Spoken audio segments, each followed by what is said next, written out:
Sebelum subuh istighfar. Itu orang yang biasa istighfar sebelum subuh punya dua keutamaan. Keutamaan pertama, setiap berdoa akan segera dikabulkan. Keutamaan yang kedua, saat kembali kepada Allah, dia akan ditempatkan di surga, di tempat yang paling indah, nomor 2 paling bagus di surganya, yaitu taman surga, yang semua kebutuhannya langsung seketika diberikan oleh Allah tanpa perantara. Itu ada di Quran surah ke-51 di ayat ke-18, dari ayat 15 sampai 18. Ya, ada orang-orang yang punya kebiasaan setelah tahajud menunggu subuh dan istighfar. Astagfirullah, astagfirullah, astagfirullah, nunggu. Itu kalau Anda membiasakan begitu, itu seketika kalau setiap punya permintaan segera dikabulkan, bahkan ada yang belum meminta langsung dikabulkan. Kalau ada pilihan, termasuk dunia dan seisinya, pilih istighfar. Pilih istighfar. Karena kemuliaannya dua. Satu, istighfar itu memberikan jaminan langsung dari Allah kepada kita untuk menjadikan semua yang Allah titipkan kepada kita semua berkah dan bernilai baik. Yang kedua, istighfar itu cara paling cepat untuk mengabulkan doa. Semakin tinggi orang istighfar, terbiasa dengan istighfar, naik kendaraan, di kendaraan dia istighfar, latihan terus, dan terbiasa dengan itu. Itu ya Allah mustajab doanya. Kadang-kadang belum minta sudah diberi. Cepat sekali. Makanya istighfar itu mahal. Makanya sebelum tidur sunnahnya istighfar, untuk mengevaluasi kegiatan sebelumnya yang salah. Setelah itu merencanakan, kalau hari ini tadi nggak jamaah, besok saya ingin jamaah. Kalau hari ini saya belum infak, besok ingin infak. Direncanakan malamnya. Fa idza faraghta wa ila rabbika. Tapi nggak tahu besok hidup atau enggak. Kita tawakal sama Allah. Yang penting sudah istighfar, sudah punya rencana. Istighfar yang dilakukan sebelum tidur membuat kita nikmat. Dan tawakal pada Allah sekalipun wafat. Ternyata Allah bangunkan lagi, kita katakan alhamdulillahilladzi ahyana ba'dama amatana. Terima kasih ya Allah yang telah menahan rohku saat tidur tadi, tidak mewafatkanku sebelum datang ajalku. Aku berjanji hari ini aku akan menyempurnakan amalku demi mencari bekal pulang. Jadi istighfar itu jangan dikira biasa. Amalan istighfar itu dahsyat, Pak. Dahsyat. Itu bisa senilai dengan infak, senilai dengan sabar, senilai dengan khusyuk kepada Allah. Makanya banyak para ulama kalau punya waktu singkat, dia ingin memohon dengan banyak, dia hanya akan istighfar. Seperti waktu singkat antara 2 khutbah Jumat itu. Makanya khatib mengatakan fastaghfiru, ayo istighfar aja, istighfar. Jadi kalau doa Anda terlampau banyak, Anda mendingan istighfar. Sebab istighfar itu ketika Allah ampuni dosa Anda plus dengan mengabulkan segala keinginan Anda. Ada beberapa jenis istighfar. Ada yang paling singkat. Di hadis Muslim, hadis 571. Kalimatnya singkat. Astagfirullah, astagfirullah, astagfirullah. Ada yang tambah lagi agak panjang. Astaghfirullahaladzim, alladzi la ilaha illa huwal hayyul qayyum wa natubu ilaih. Ada lagi yang istighfarnya misalnya istighfar Nabi Yunus alaihissalam. Terdapat nanti di Quran surah ke-21 ya, ayat 86 sampai dengan 87. Teruskan ke 88-nya. Begitu beliau masuk ke dalam perut ikan paus, wa nada fi dzulumati. Beliau bermohon kepada Allah dalam kegelapan. Ya, la ilaha illa anta subhanaka inni kuntu minadh zalimin.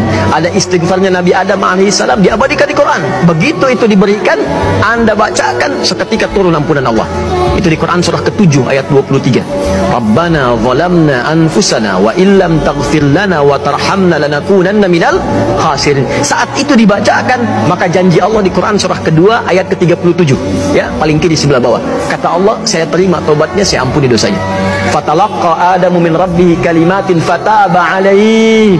Maka Adam menerima kalimat taubat dari Allah. Tadi Rabbana zalamna anfusana. Ya Allah, kami mengakui, ngaku dulu. Kami ngakui ya Allah, kami berbuat zalim. Kami zalim ya Allah, kami banyak salah.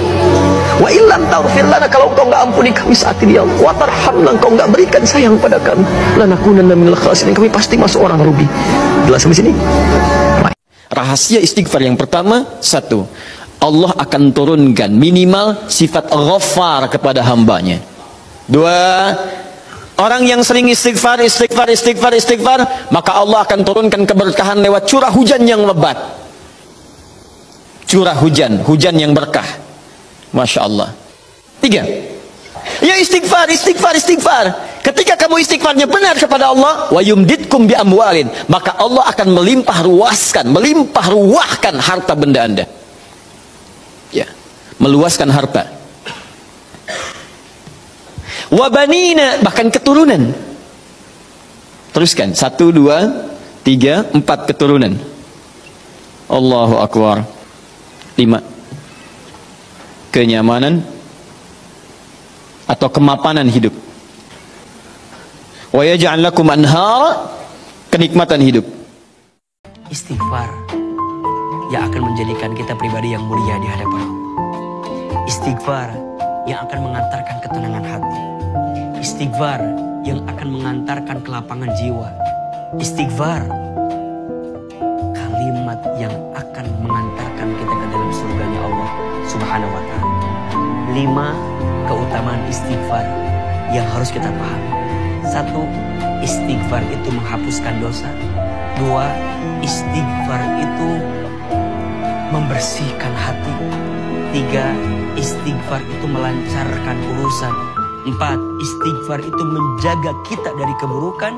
Dan yang kelima, istighfar itu mencukupi kebutuhan, memuliakan hidup, menenangkan hati kita. Ada juga dalam hadis Bukhari dijelaskan akan datang nanti seseorang pada hari kiamat dikasih pahala bergunung-gunung. Jadi ternyata orang ini amal solehnya sudah banyak dan dia selamat dari azab kubur karena amal solehnya banyak, dosanya bisa dikatakan tidak ada atau sedikit sekali. Di hari kiamat dikasih pahala bergunung-gunung. Lalu dia berkata kepada para malaikat, dari mana? Saya tidak pernah kerjakan amal-amal ini. Dari mana? Setahu saya nggak ada karena semua amalnya sudah diperlihatkan. Dia bilang ini istighfar anakmu untukmu. Karena pada saat istighfar, ya Allah ampunilah kedua orang tua atau kita mengatakan Rabbi ghfirli wali walidayya. Ternyata dosa mereka memang sudah bersih, udah nggak ada lagi, maka tetap itu dijadikan sebagai pahala karena tidak ada pembersihan dosa, maka jadi pahala buat mereka. Jangan kering bibir Pak, kecuali mengatakan Rabbighfirli wali walidayya warhamhuma kama rabbayani. Ini zaman Rasul, Nabi pernah dipentangkan alam barzah.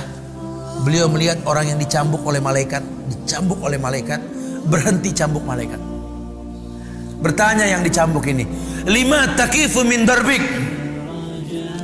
Kenapa kau hentikan cambukanmu wahai malaikat? Kata si mayit ini, cambuk aku. Kenapa kau hentikan?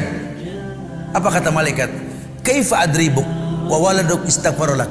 Bagaimana aku bisa cambuk kamu? Anakmu di dunia selalu beristighfar untukmu. Istighfar anak yang soleh bahkan bisa menghentikan azab kubur orang tuanya. Siapa yang membaca doa ini di waktu paginya lalu kemudian beliau wafat, Allah jaminkan dia pasti masuk surga. Dan sesiapa yang membaca doa ini di waktu petangnya lalu kemudian beliau wafat, Allah juga jaminkan ia pasti masuk surga. Doa yang tidak pernah Nabi tinggalkan pagi dan petang. Sebaik-baik istighfar, sebaik-baik doa, sebaik-baik taubat seorang hamba yang mau bertobat kepadanya. Ucap satu doa ini, jangan tinggalkan pagi maupun petang. Dari baginda sallallahu alaihi wasallam doanya, Allahumma anta rabbi la ilaha illa anta khalaqtani wa ana abduka wa ana ala ahdika wa wa'dika mastata'tu a'udzubika min syarri ma sana'tu abu'u laka bi ni'matika alayya wa abu'u bi dzambi faghfirli fa innahu la yaghfiru dzunuba illa anta. Amalkan, sebarluaskan, semoga Allah karuniai jariah buat kita sebab karena kita meluaskan ilmunya Allah Subhanahu wa taala. Kalau istighfar sudah rutin dan rutin dilakukan dalam diri, maka yang paling dahsyat itu bahkan bisa menghadirkan nikmat Allah sebelum kita menjalani kebutuhan.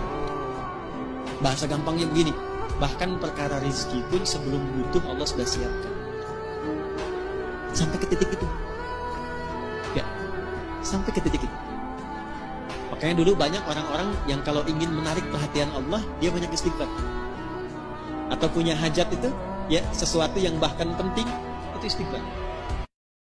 Ustaz istighfarnya satu hari berapa kali? Tadi habis sholat, Assalamualaikum warahmatullahi wabarakatuh, Assalamualaikum warahmatullahi wabarakatuh, Astagfirullahaladzim, Astagfirullahaladzim, Astagfirullahaladzim. Cuma 3 kali. Tapi saya usahakan saya ganti di waktu malam. Habis sholat menjelang subuh, habis sholat tahajud menunggu azan subuh, beristighfar paling tidak 100 kali. Astagfirullahaladzim, Astagfirullahaladzim. Kenapa 100? Karena Nabi mengatakan, wallahi demi Allah, inilah astaghfiru ila rabbi wa atubu ilaih. Aku beristighfar, minta ampun kepada Allah mi'ata marrah, 100 kali sehari semalam. Nabi yang penghulu, pemimpin semua Nabi dan Rasul, beristighfarnya 100 kali guys. Kita yang bergelimang dosa, dari mulai dosa tapak kaki sampai dosa kelopak mata, istighfar kita berapa?